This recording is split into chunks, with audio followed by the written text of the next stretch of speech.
There is a version of you that you are afraid of. And I do not mean afraid in the way you are afraid of failure or rejection or dying alone in a studio flat with nothing but a shelf of self-help books and a cat that will eat your face before anyone finds you. I mean afraid in the way a man is afraid of the thing he knows is true but has built his entire identity around denying. You have a demon. It lives inside you. It has been living inside you since you were old enough to understand that certain parts of your personality made the adults uncomfortable. And when the adults got uncomfortable, the love got conditional. And when the love got conditional, you, brilliant, desperate, 7 years old, did the math. You calculated, with the survival instincts of a child who understood that approval was oxygen, that the safest move was to take the parts of yourself that made people flinch and bury them so deep that you forgot they existed. And you succeeded. You are reading from the grave marker right now. Here lies everything that made you dangerous, interesting, and whole. Cause of death. Good behavior. Now, I am going to do something that will sound absurd, and I need you to stay with me because the absurdity is the point. I am going to ask you to invite that demon to tea, to sit across a table from the version of yourself that you have been suffocating for 2 decades, and pour it a cup and ask it what it wants. And the reason this sounds ridiculous is because you have spent your entire adult life treating that part of yourself like a criminal. You locked it up. You threw away the key. You told yourself the cell was empty. And now I am telling you the cell was never empty. The thing inside it has been redecorating, and it has opinions about how you have been running things in its absence. But before I explain why this is the most strategically important thing you will do this year, I need to tell you about a question. One question, 4 words. Carl Jung, the man who mapped the architecture of the human shadow, used it on patients who had spent decades building personalities that were functionally prisons. And when he asked it, the personality collapsed.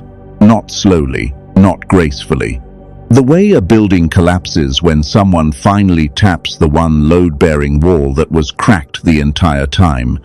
I am going to give you that question, but not yet, because you are not ready. You need to see what you buried first. Then the question will do what it was designed to do. Carl Jung, the Swiss psychiatrist who split from Freud because Freud thought the unconscious mind was a sewer and Jung thought it was a cathedral, spent 50 years treating people who had successfully destroyed themselves. Not through addiction or recklessness or any of the obvious self-destructive mechanisms. Through obedience, through agreeableness. Through the systematic removal of every quality that might make someone uncomfortable, Jung watched men dismantle themselves one trait at a time until what was left was a pleasant, functional, completely hollow shell that looked like a person and sounded like a person, but had the structural integrity of a sandcastle at high tide. And he gave it a name, the shadow. Now, before you tune out, because you have heard the word shadow on 15 other channels and every one of them told you to journal about it while whale sounds played in the background, stop. Because I am not going to do that. The self-help industry took Jung's shadow and turned it into a spa day. They took one of the most dangerous psychological concepts ever documented, a concept Jung himself said nearly destroyed him when he confronted his own, and reduced it to a meditation prompt between an ad for a yoga mat, guided visualization where you imagine hugging your inner child in a field of lavender. That is not shadow work, that is anesthesia. And I am here to perform surgery. The shadow is not your dark side. I need you to hear that because it is the first thing everyone gets wrong and the mistake that makes everything else useless. The shadow is not the villain. The shadow is not the monster under the bed. The shadow is not the sum of your worst qualities waiting to escape and ruin your life. The shadow is every part of you that you were forced to reject in order to be loved. Read that again. Every part of you that you were forced to reject in order to be loved. Some of that is dark, your aggression, your cruelty, your capacity for ruthlessness. Yes, those are in the shadow.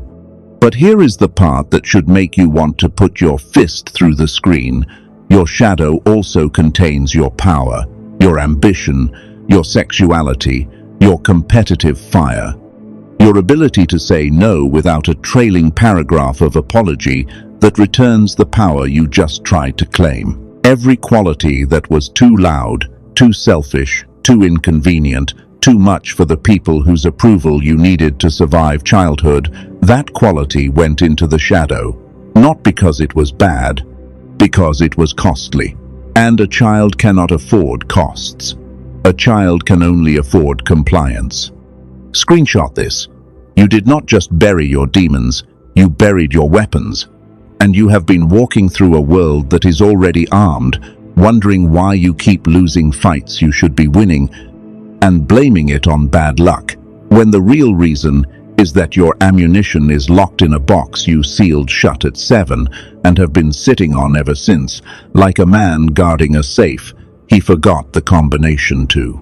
Let me tell you exactly how the burial works. Because theory is where cowards hide, and practice is where men actually break. You were a child. You got angry, genuinely, volcantially, righteously angry about something that deserved anger. Maybe an adult was unfair. Maybe a sibling took something. Maybe the world was simply wrong, and you had the audacity to notice.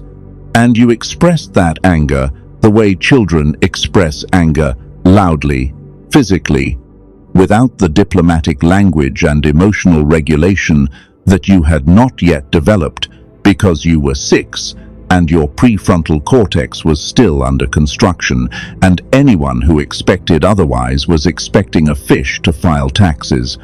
And you were punished, not for being wrong, for being loud, for being too much, for being inconvenient. The message was not your anger is misdirected. The message was, your anger is unacceptable. You, the emotion, are too much. Tone it down. Calm down. Be reasonable. Stop making a scene. Stop making me uncomfortable. Stop being so much yourself.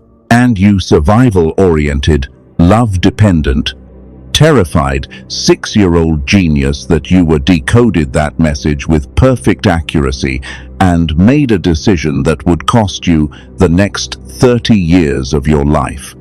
You decided that the emotion itself was the problem, not the situation, not the injustice, the feeling, and you amputated it. You cut away your capacity for rage the way a man in a trap cuts away a limb. Desperately, painfully, and with the absolute conviction that the amputation was the price of survival. And it worked. The love came back. The approval returned. You were good again. You were calm again. You were acceptable. You also became the man who cannot hold a boundary, who lets people cross lines that should have electric fences on them because the part of you that would have built those fences was the first thing you buried.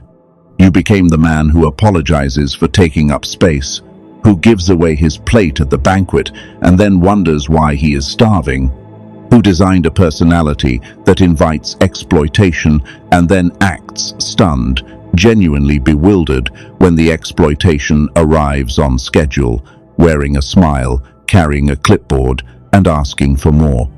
Surveillance moment. Right now. When was the last time you were genuinely angry? Not irritated, not frustrated, not passive-aggressively resentful in a way that lets you pretend you are above anger while leaking it through your pores like sweat, genuinely, vertebrally, unmistakably furious. The kind of anger that straightens your spine and makes the room rearrange itself around you. If you cannot remember, that is not peace. That is a crime scene, and the victim and the perpetrator are the same person. An amputated man calling himself peaceful is like a man with no teeth calling himself a vegetarian. The identity is built on a limitation he is pretending is a choice, and the pretending is the part that will destroy you. Not the anger, not the shadow, the pretending. Now multiply. Because anger was the example, but the mechanism is identical across every shadow quality you buried. The boy who was told his ambition was arrogant became the man who cannot ask for a raise, who watches less qualified people pass him because they had the nerve to want things out loud.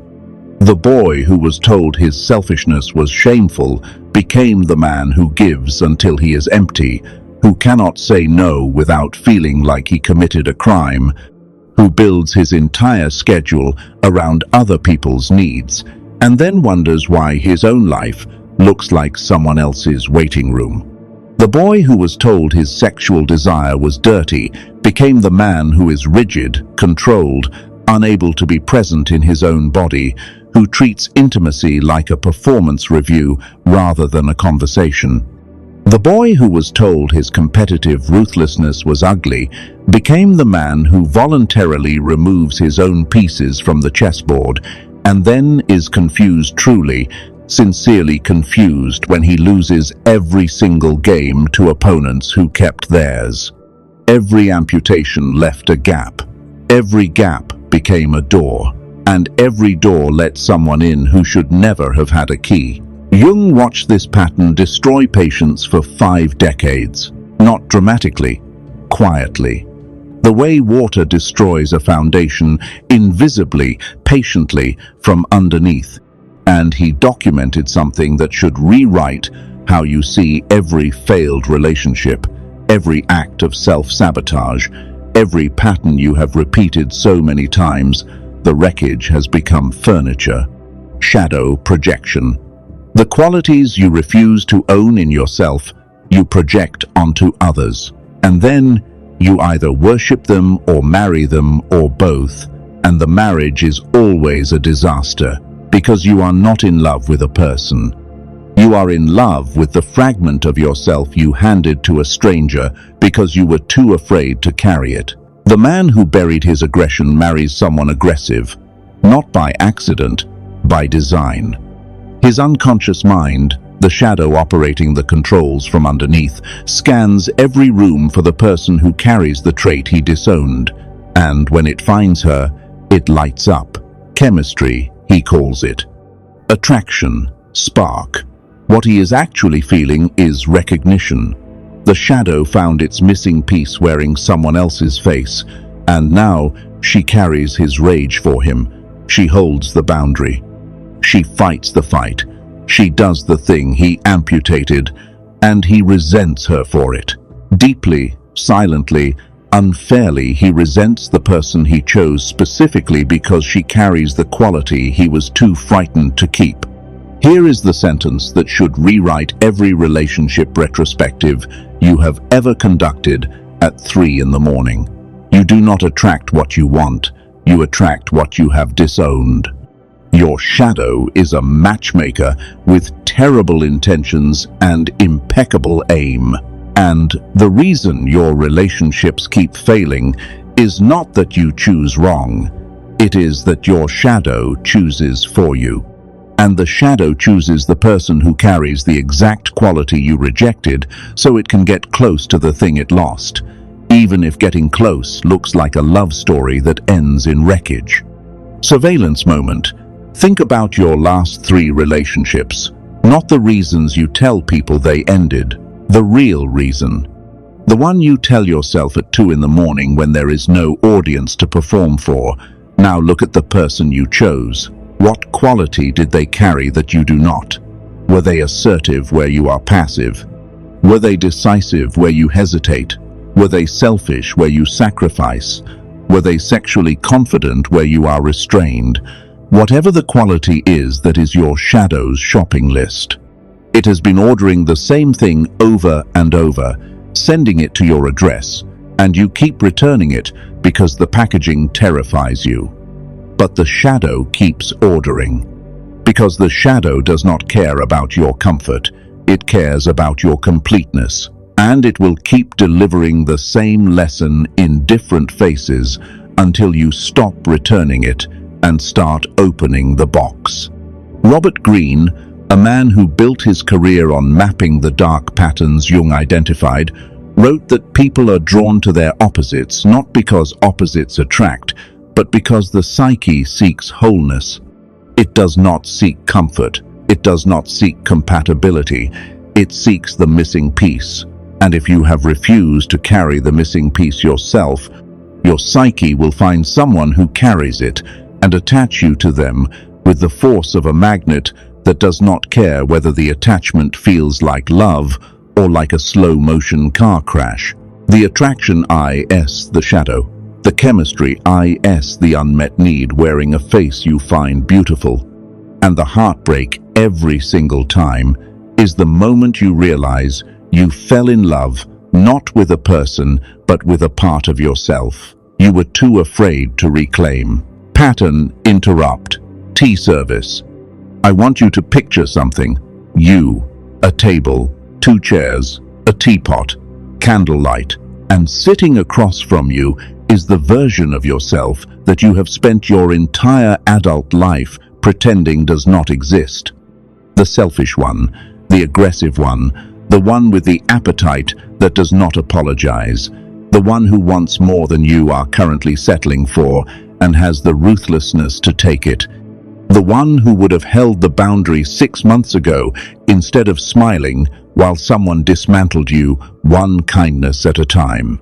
That version picks up the teacup, sips, looks you dead in the eye, and says, "You need me. You know you need me, or you would not have spent this long running." And the most terrifying part, the part that separates real shadow work from the guided meditation version with the whale sounds, is that the demon is right. You do need it. Every quality it carries is a quality you lack. Every trait it holds is a tool you are missing. And the missing tools are the exact reason your life has gaps, where walls should be, and doors where locks should be, and a personality that functions like an open buffet where you paid for the food and everyone else showed up hungry, and no one, including you, thought to check whether the man at the register was also the man being eaten. Jung did not say destroy the shadow. He did not say defeat it. He did not say overcome it, transcend it, heal it with crystals, or release it during a sound bath in Bali while a woman named Celestia charges you $400 to hit a singing bowl. He said integrate it, meet it, sit with it, negotiate with it. Because a shadow you have met is a shadow you can reason with. A shadow you are running from is a shadow that controls you from behind. And you cannot negotiate with something that has its hands on the steering wheel while you are blindfolded in the back seat, insisting you are the one driving. The car has been going somewhere you did not choose for years. The shadow knows the destination. You do not. And you will not until you take the blindfold off, turn around, and ask the thing driving where it is taking you and why. Inviting your demon to tea is not a metaphor for acceptance. It is not self-help warmth. It is intelligence, strategic intelligence. You invite an adversary to the table not because you love them, but because you cannot afford to have them operating outside your awareness. This is not therapy language. This is Machiavelli. A prince who does not know what his closest threat wants is a prince who wakes up one morning with a knife at his throat and an expression of surprise that embarrasses his entire bloodline. Your shadow is not your enemy, but it will behave exactly like one for as long as you treat it like one. And treating it like an enemy is exactly what you have been doing since you were 7. Let me tell you how integration actually works. Not the book version, the version that requires you to sit in a room and sweat. Jung developed a technique called active imagination. The self-help world has reduced this to journaling and breathwork, and closing your eyes while someone tells you to visualize a safe space and invite your inner child in for a hug. That is not active imagination. That is a lullaby for grown men who want to feel like they did the work without actually doing the work. Active imagination is confrontation. You sit, you close your eyes, and you deliberately invoke the part of yourself you have been running from. The angry one, the selfish one, the ruthless one, and you let it speak, not metaphorically, not poetically. You give it a voice, you give it words, and you sit there and listen to what it has been trying to say for 2 decades while you held a pillow over its face and called the silence self-control. And here is what happens when you actually let the shadow speak. This is the part most channels will not tell you because it does not fit the narrative that the shadow is a villain you defeat. The shadow does not say destroy everything. It does not say hurt people. It does not say become a monster. It says stop apologizing for taking up space. It says hold the boundary you keep collapsing, because collapsing it is easier than tolerating the discomfort of someone being upset with you. It says you knew that person was using you 6 months ago, and you stayed because leaving would have required the aggression. You amputated at 7, and you chose to be used rather than feel the feeling you decided was unacceptable. It says the anger you rejected is the exact energy you need to protect the things you claim you want to protect. The shadow is not chaotic, it is precise. Surgically, devastatingly precise. And it has been trying to deliver this diagnosis for years while you turned up the whale sounds and told yourself the silence was healing. Screenshot this. Your shadow is not your enemy, it is your arsenal, and you locked the armory because someone told you the weapons were inappropriate for polite company. The weapons were not inappropriate. The company was not polite. And the man who disarmed himself on someone else's instructions is the man who ends up serving the people he should have been defending against. Now I need to go deeper, because I promised not to be shallow, and the next part is where most men's shadow work collapses. The shadow does not only sabotage your relationships, it sabotages your career, your health, your ambitions, your capacity to build anything that lasts. And it does this not out of malice, but out of desperation. A shadow that has been ignored long enough does not whisper, it screams, and the scream manifests as behavior you cannot explain. Self-sabotage, the most misunderstood word in psychology. You think self-sabotage means you are broken, that some defective part of your wiring makes you destroy the things you build. That is not what self-sabotage is. Self-sabotage is the shadow pulling the emergency brake because the conscious personality is driving toward a destination the shadow knows is wrong. Here is what that looks like. You get a promotion. You should be thriving. Instead, you procrastinate. You make mistakes you never used to make. You pick a fight with your partner the week before the biggest presentation of your career. You drink too much the night before something important. You arrive late. You underperform. And you stand in the wreckage afterwards and say, "What is wrong with me?" Nothing is wrong with you. Your shadow is objecting. It is saying, this promotion requires you to be more visible, more powerful, more authoritative. And you buried your authority when you were 9 because the authority figures in your life punished you for having any. So now your conscious mind accepted the promotion, but your shadow is screaming that you do not have the tools to occupy the role. The tools are in the box. The box is sealed. The promotion requires weapons you locked away, and the shadow, unable to communicate in words because you never gave it a voice, communicates in the only language it has left. Sabotage, destruction. The controlled demolition of the thing you built because the foundation cannot hold it. Every time you have sabotaged something and could not explain why, your shadow was the explanation. It was not chaos. It was a message, and the message was always the same. You are building on a crack. You are occupying a role that requires parts of you that you have disowned. And until you go back and open the box and reclaim what you buried, everything you build on top of the burial site will collapse. Not because you are cursed, because you are incomplete, and incomplete structures fall. That is not psychology, that is physics. And here is the part that should make the ambitious men watching this feel physically sick. The shadow does not just sabotage failures, it sabotages successes. It sabotages the things you are closest to achieving, because the closer you get to the thing you want, the more the shadow quality that thing demands, and the more violently the shadow protests that the quality is unavailable. You will notice this if you are honest. Your worst self-sabotage does not happen when you are losing. It happens when you are winning.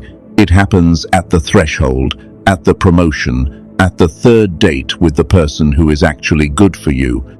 At the moment your business is about to break through.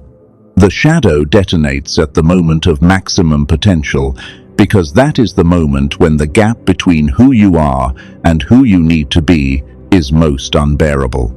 Surveillance moment. Think about the last thing you were inches from achieving before something went wrong. Not externally wrong, internally wrong. You froze, you picked a fight, you drank, you ghosted.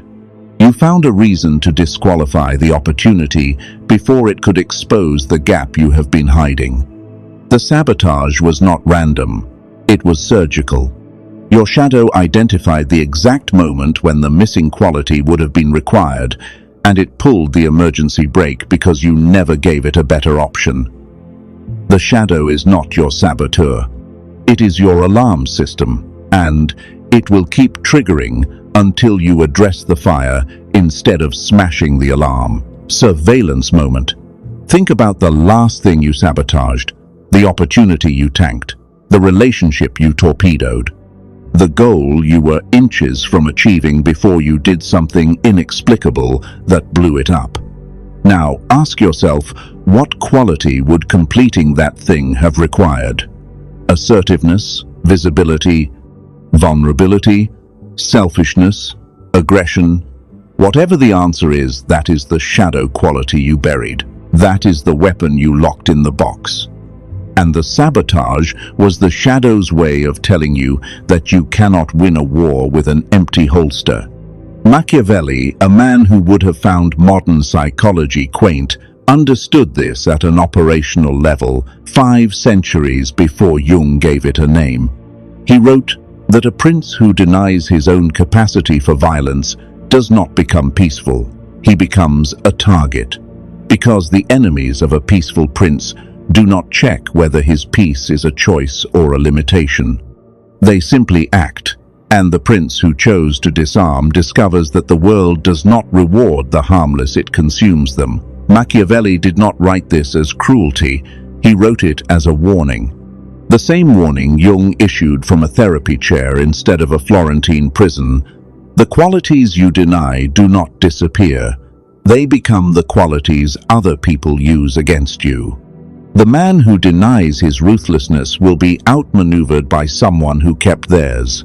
The man who denies his aggression will be dominated by someone who kept theirs. The man who denies his ambition will serve someone who kept theirs. Every shadow quality you buried did not vanish from the world. It simply redistributed itself to the people around you, and they are using it at your expense.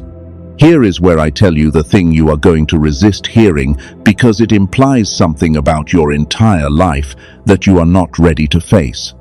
Every person who has ever exploited you walked through a door that you built and left open. Not them, you. The manipulator did not create the gap in your boundary. You created the gap when you buried the aggression that would have sealed it. The narcissist did not manufacture your need for approval. You manufactured it when you learned that approval was the only currency your household accepted, and you have been earning it ever since, like a man who never questioned whether the bank was legitimate. The person who used your kindness as an entry point did not trick you. They walked through the door that exists because you locked your selfishness in a box and forgot that self-preservation is not selfish. It is the minimum operating requirement for a life that does not belong to someone else. Your shadow did not make you vulnerable. Your rejection of your shadow made you vulnerable.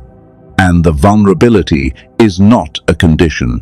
It is a policy, one you set at 7, one you have never reviewed, one that is still running your life like firmware from 1997 on a machine that desperately needs an update.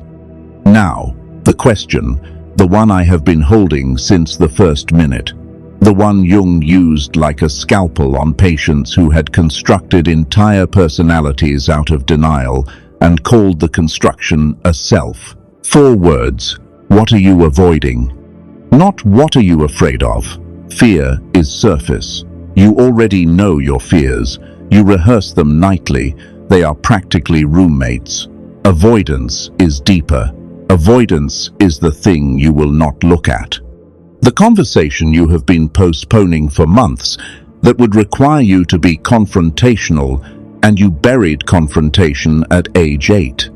The emotion you refuse to feel because feeling it would crack the pleasant mask, and the mask is the only face some people have ever seen. The truth about yourself that you have known, not suspected, known for years, but admitting it would require dismantling the personality you built, and the personality is load-bearing, and you are terrified that without it, you are nothing. What are you avoiding? Jung did not ask this gently. He asked it like a surgeon asking where it hurts, not because he wanted you to feel comfort, but because he needed to know where to cut. And the answer, the real answer, the one underneath the first 3 comfortable deflections your ego will offer, is always the same. You are avoiding the shadow quality that, if acknowledged, would require you to live differently, to hold the boundary, to end the relationship, to confront the colleague, to ask for more money, to stop performing and start existing, to be disliked by the people whose approval you have been purchasing with your compliance since childhood. The avoidance is not laziness, it is terror.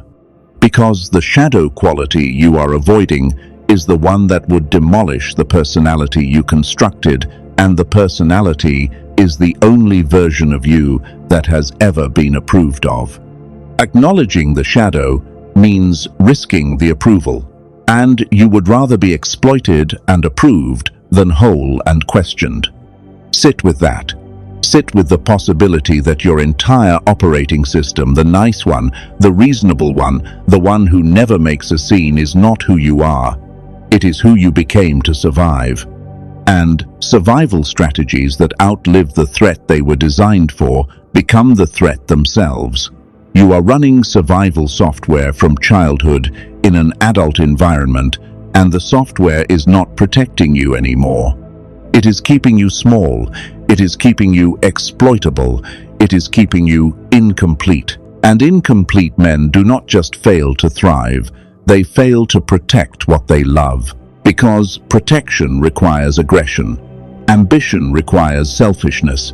Intimacy requires vulnerability. Authority requires the willingness to be disliked. Every quality required for a full life is a quality the shadow carries. And the shadow carries it because you refuse to. The integrated counter-protocol. How you actually sit down with the demon and survive the tea. Step 1. Identification. Name the shadow quality, not in abstract therapeutic language, in plain, uncomfortable, specific language. Not, I struggle with boundaries. That is a euphemism, and euphemisms are the shadow's camouflage. The real sentence is, I buried my aggression, and now I cannot fight for myself. Or I buried my selfishness and now I give everything away.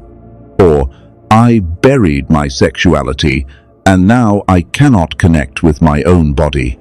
Name it. The naming is the first act of reclamation. A thing you can name is a thing you can address. A thing you refuse to name is a thing that addresses you. Step 2.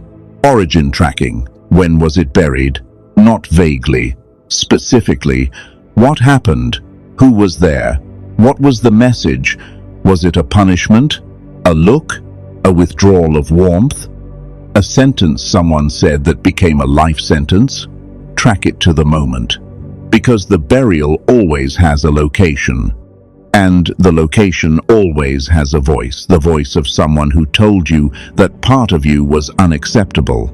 That voice is still playing, it is still running, and it does not belong to you. It belongs to a parent, a teacher, a playground, a church, a culture that decided your wholeness was inconvenient and your fragmentation was preferable. You have been obeying a recording, and the person who made the recording may not even remember pressing the button. Step 3. Confrontation. This is the tea ceremony. Sit with the shadow quality, not conceptually, actually. Close your eyes, invoke it, let it take a form, let it speak. Ask it, what have you been trying to tell me? And then do the thing that every instinct in your body will resist. Listen. Without defending, without explaining, without justifying the burial. Just listen, because the shadow has been screaming into a pillow for 20 years, and the first time you remove the pillow and let it breathe, it will say things that make your entire self-image wobble. Let it wobble. The wobble is not collapse, it is recalibration. And a man who survives the wobble is a man who can never be shaken by anyone else, because he has already been shaken by the truth, and he is still standing. I need to warn you about what happens when you actually listen, because no one warns you, and the shock is what makes men quit before the work is done. The shadow will not say what you expect. You expect rage, you expect chaos, you expect the monster under the bed to roar. It does not roar, it speaks clearly, almost calmly. And what it says is so obviously, embarrassingly, devastatingly true that you will feel like a fool for not hearing it sooner. It says, stop apologizing for taking up space.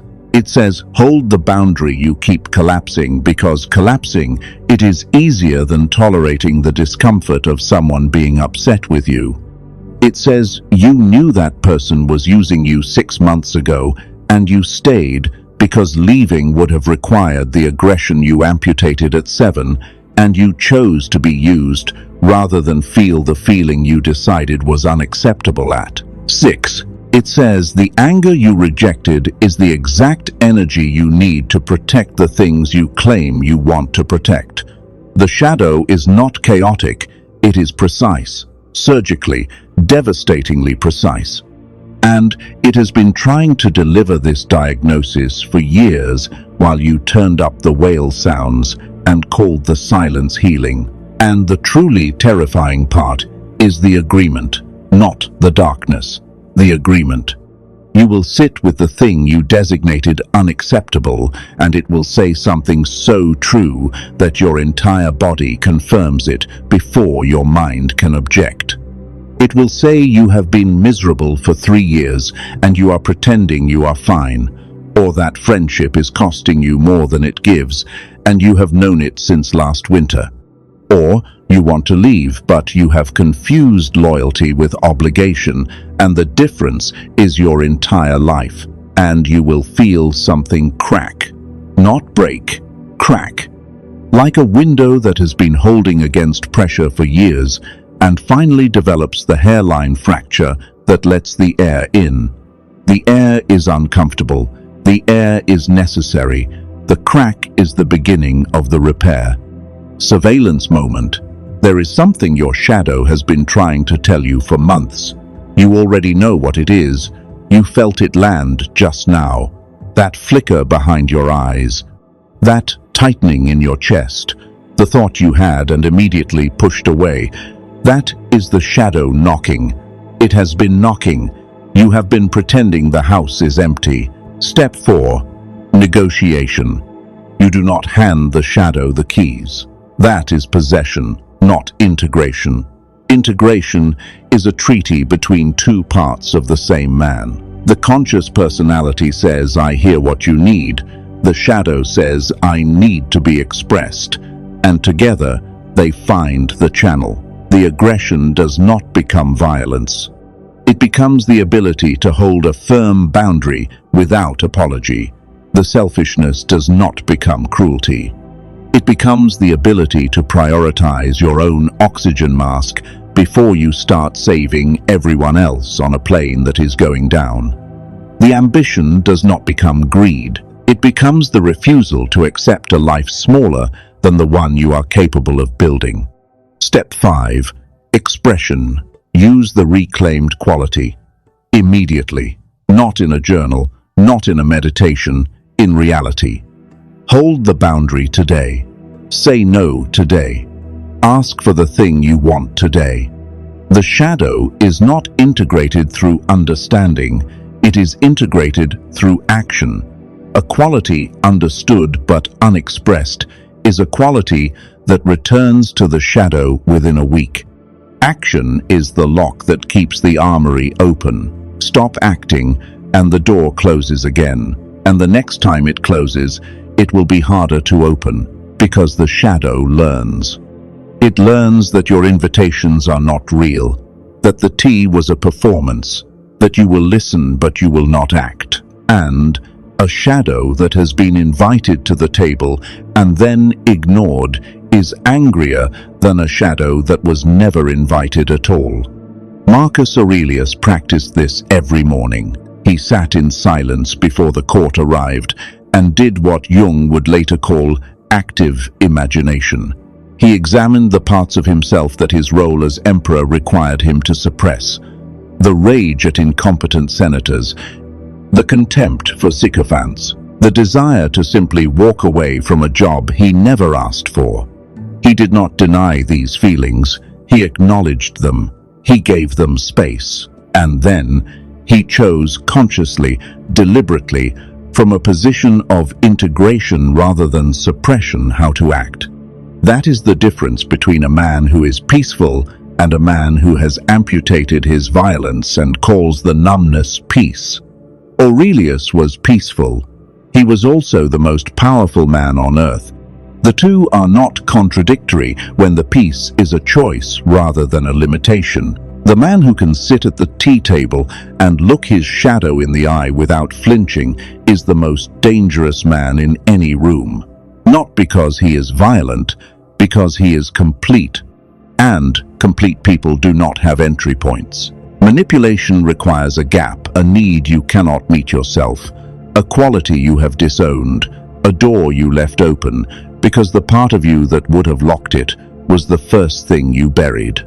The integrated man has no gaps, not because he is perfect, but because he is whole. He carries his own aggression, his own selfishness, his own ambition, his own ruthlessness. He does not need a partner to carry his rage. He does not need an enemy to carry his shadow. He does not need an institution to carry his authority. He carries all of it. And a man who carries all of it cannot be moved by someone offering to carry it for him, because that offer is the first move in every manipulation sequence ever designed. One level deeper, because I refuse to stop at the surface. These shadows do not only operate at the individual level, they operate culturally, institutionally, nationally. Every culture has a collective shadow, the traits it suppresses in its citizens and then projects onto its enemies. Every institution has a shadow, the qualities it punishes in its members while secretly relying on them in its leaders. Every family has a shadow, the things you are not allowed to talk about, the emotions you are not allowed to feel, the truths you are not allowed to speak, because speaking them would crack the story the family tells itself about who it is. Your workplace has a shadow, that corporate value statement on the wall. Collaboration, integrity, respect is the conscious personality of the company.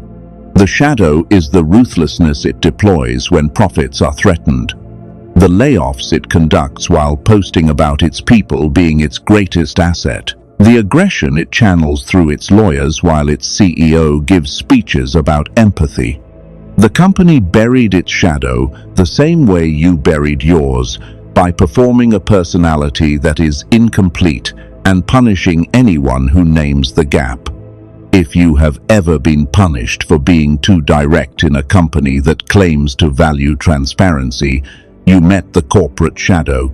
It functions identically to the personal one. Same burial, same projection, same gap that manipulators walk through.